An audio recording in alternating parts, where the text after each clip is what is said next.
Morning guys, time is 7:50 and today actually ko 1 week vacation. So ito sa bahay ngayon and ng fried rice. Ito packet. So itong itlog. So, in half an hour, kung bakit,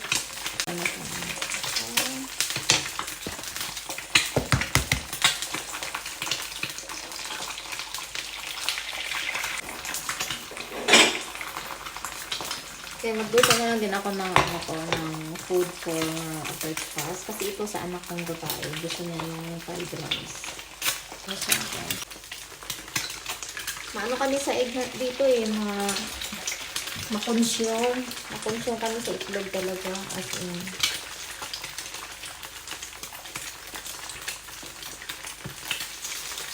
Kasi ako pag nasa work sometimes, nagbabaon ako ng boiled egg. Almost every day, or else sometimes yung vanilla, like mostly. So, ngayon, nag-coffee muna ako. As usual, coffee in the morning.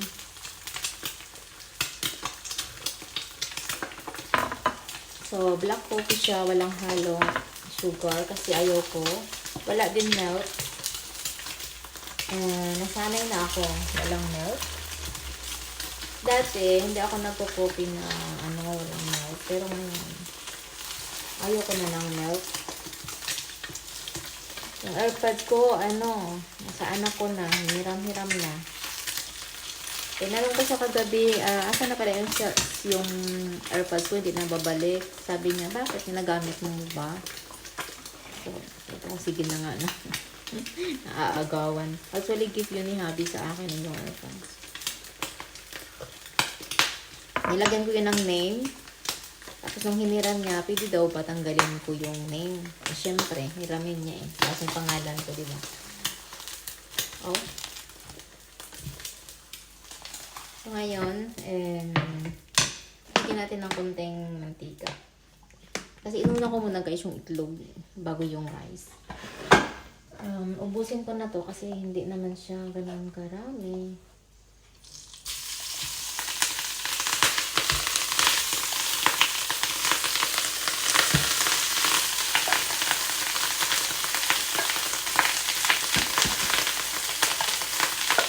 Yung rice na natira kagabi. Nag-rice kasi kami kagabi. Kain na guys. Naano kasi yung yung ito, mababa. Kasi pala ko mag-ano lang ako ng itlog. Mag-fried. Pero nag-request yung babae na ihalo daw fried rice. Sa bagay, masarap naman kasi ito fried rice. Kain tayo guys, fried rice. Diyan marami yung rice. Ay hindi man, konti lang pala yung rice ko. Meron kasing itlog sa loob. Kaya sa baba pala, kaya medyo marami. Actually nga parami yung lagay ko ng chili. Ayan, maanghang.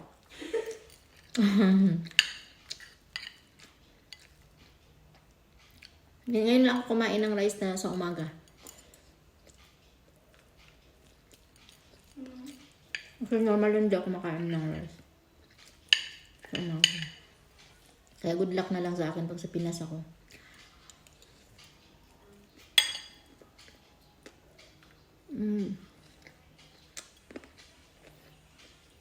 I think masarap to may may sweet chili. No. So, 7 minutes. Mag-drive ako. Hatid ko itong isa.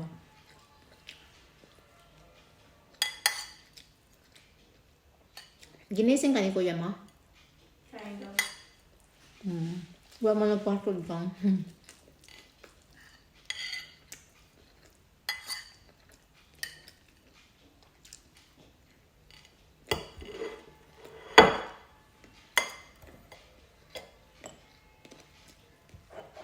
bukas may appointment ako. Punta akong Toyota kasi mag-change ako ng tire. Winter kasi yung last time is babalik daw ako today kasi nga ano daw hindi daw okay yung tire ko ngayon na yung pang winter. So babalik ako bukas ng mga 1 something, yeah. And then sa Thursday, mayroon akong appointment sa Isbia.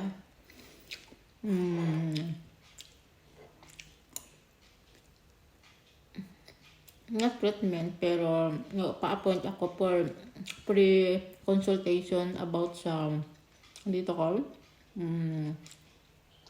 Kasi guys, ito talaga yung, alam mo yun, pag, ewan ko, sometimes 2 nights akong late matulog, lumalaki siya. I mean, parang feeling mo, tired yung mata ko. Kasi yan siya malubog. So, hindi ko alam kung ipipiller yan siya. O lagyan ng volume dito. Yan. So, mag-ano tayo. Kasi hindi siya maganda. Parang lagi akong walang tulog. Tingnan. Buti na hindi siya maitim. Pero malalim tingnan nyo malalim.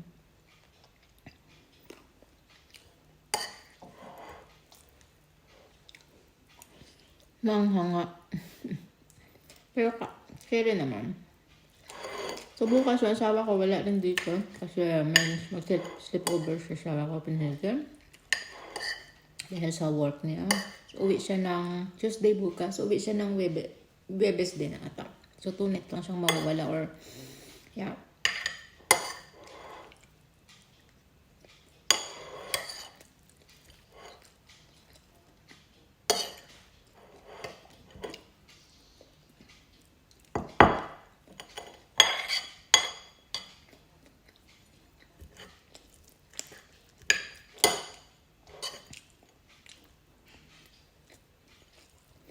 Malapit na kami umuwi.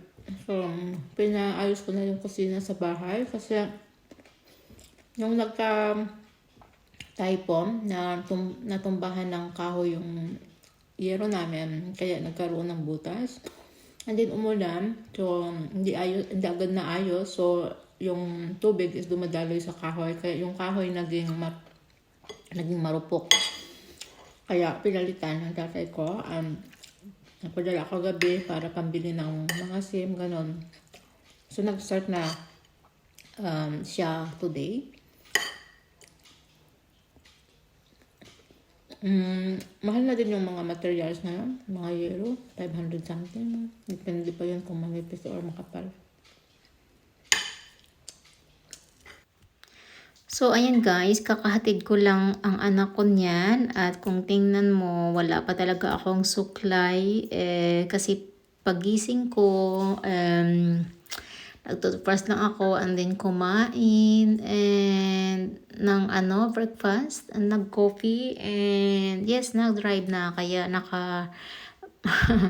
winter bathrobe ako kasi nakapantulog talaga ako sa na yan, sa lagay na yan.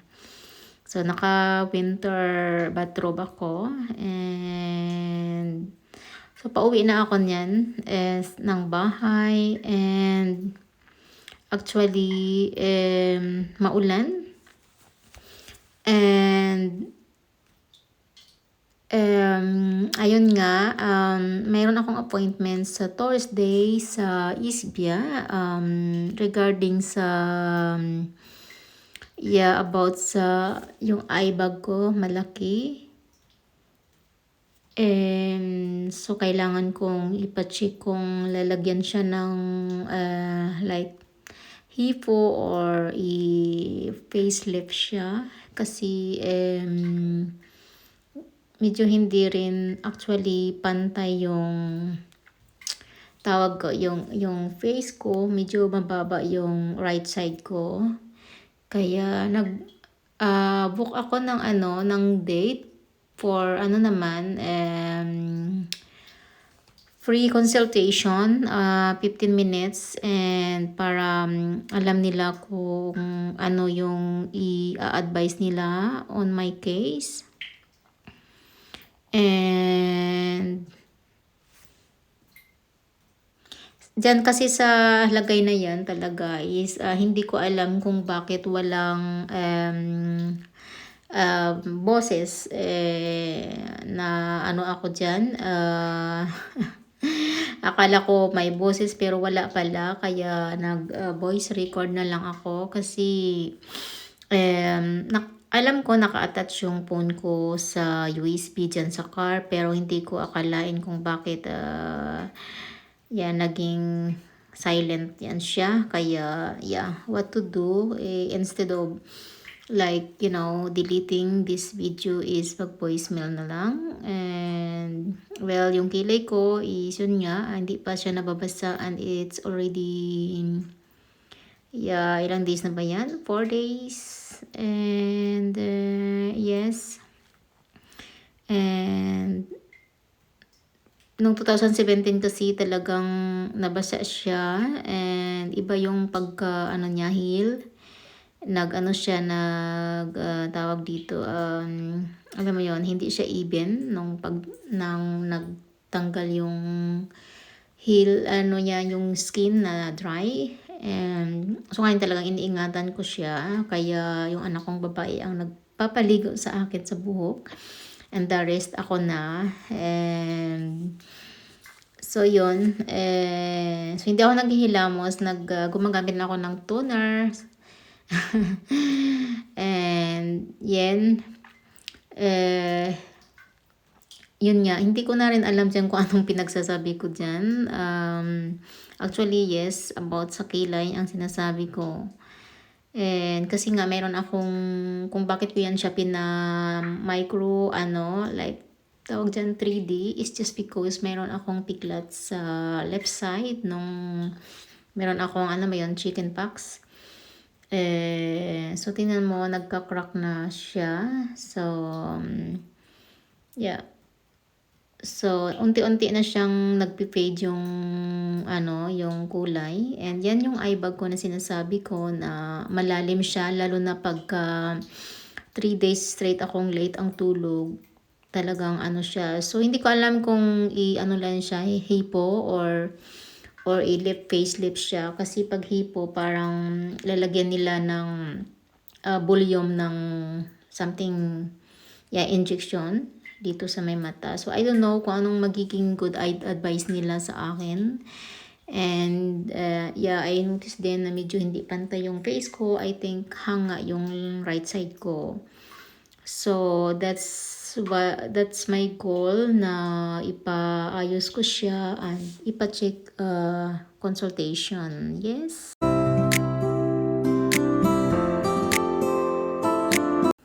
Kain tayo, guys. Well, it's 1:10. So mayroon akong 20 minutes para sunduin yung aking anak na babae. Kanina maulan, ngayon medyo nag-stop na. Kanina pagdating ko talagang nag-tidy up na ako konti. Natulog ako, guys. 10 o'clock na something ako nagising. And after that, sinalang ko yung labahan, nag-exercise. And after exercise, nagtapon ng basura, naghang, nag-tidy up dito sa pinag-exercisean ko. And after exercise, yun nga pala, nagano ako ng mga basura. And after, kasi di ba pawis, so after that na ako, naghapat dito, kasi mamaya ako na ito paliguan ulit. Kasi hindi ko pwedeng isabay dahil nga sa kilay ko. Ngayon pa lang kakain. Actually nag-lunch ako, breakfast ako kanina, yung rice, di ba? Ito naman, vanilla na yogurt, tapos with muslin. After nito, mag-upload ako ng video sa YouTube pag nasundo ko na yung anak ko. Meron kami leftover kagabi. So, yun lang yung kakainin namin. So, pag hindi enough, meron pa naman kaming nasa frozen. Pwede ko siya i-defrost gamit yung microwave. Mas easy lang siya. And then, i-warm up na lang.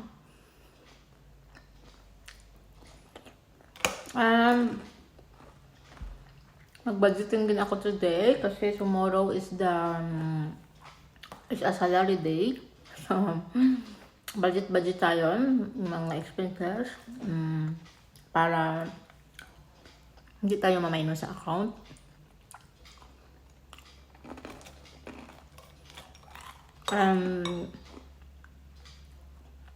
May kukulang pa kami sa travel namin eh. Pagdating namin ng Pinas, may dalawa kaming trip na wala pa kaming ticket pero nakabook na kami ng hotel. Well, may ticket na kami pa Manila at sa pupuntahan namin pero yung Kalibo mismo kung saan yung province namin to Manila, yun yung wala kaming ticket. At saka yung vice versa. Pero yung pupuntahan namin from Manila to dalawang places, like kami ng asawa ko, tatlo kong kapatid sa another places na medyo malayo-layo, ay ticket na kami doon. And after namin makarating ng Manila, balik ng Manila, may ticket naman na kami from Manila to another place. May ticket na kami. Yung kulang na lang talaga sa amin is Kalibo to Manila, Manila to Kalibo. Yun yung kulang na ticket namin.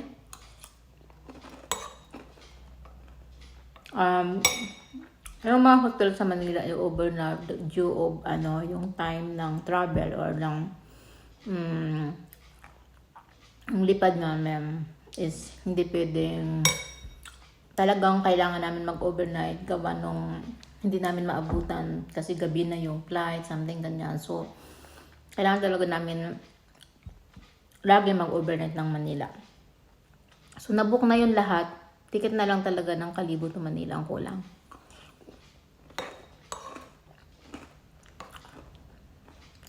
So, it's 2 months more to go. Kasi bukas, November 1 na. Diba? Bukas na ba? No, 31 pala. Bukas. Wednesday pala ang 1. Ang 1.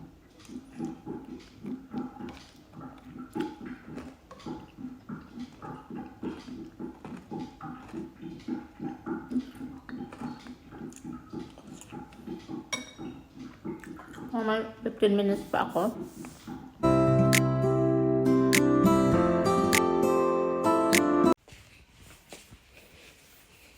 Hvad vil du have? Det er mile. Ja, det er alt for mig. Nu har vi bare været brug for alt det. Så må vi have det af næste gang. Den er også en anden her.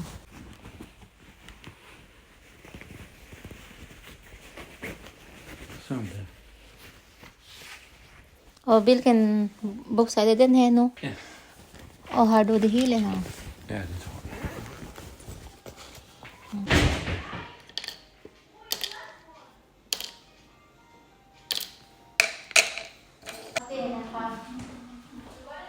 Ja, præcis. Jeg tror, jeg skal tage den af, den her mus. Det bliver for stærkt. Ja. Og så den der. Hold. Pas på mig. Pas på. Ikke også. Kan du, kan du, hvad hedder det, tænde den i morgen, den her inde også? Må du se? Hvor? So, ayun guys. Instead na bukas pa siya aalis. Today siya aalis kasi may tawag sa kanya kanina na kailangan nila yung tools bukas. Kaya umalis siya today. Gabi na. 10 minutes to 7. And kailangan niyang ma-reach yung doon, boat papuntang island. So, kanina guys, nagpabili ako sa kanya nito. Sabi ko, bago ko umuwi, nagka-craving ako ng sweet. Bili ka ng ng masarap na pang dessert. So, ito, alam niya itong paborito ko, kaya itong binili niya. So, yun guys, tapos na ako ng budgeting kanina. Naidlip uli ako kanina dito sa sofa. Ngayon, I'm planning to, magtitingin muna ako sa, sa Zalora kasi may bibilhin ako dun. And then, after that, manonood ako ng Netflix. So, this is it for today, guys. And if you haven't subscribed my channel yet, please do subscribe. And anyway, if you are looking for a side hustle income, you can keep your job right now and do this online business on the other side, guys, because this business hindi mo kailangan na pukusan kasi we have the system automation na kahit na natutulog ka or you do the things you love to do, and yung business mo is keeps running for you in the background. So sa mga busy mommies dyan like me, take this online opportunity, guys, and if you have nothing to lose if you try. Check our community. We are 170,000 I think right now, and online business, and yes, you can see also many of Filipinos kapwa natin na success na sa online business na ito. So guys, check our website. It's www.roseandbent.com, and I will send you all the information. And bye for now, guys. Good night.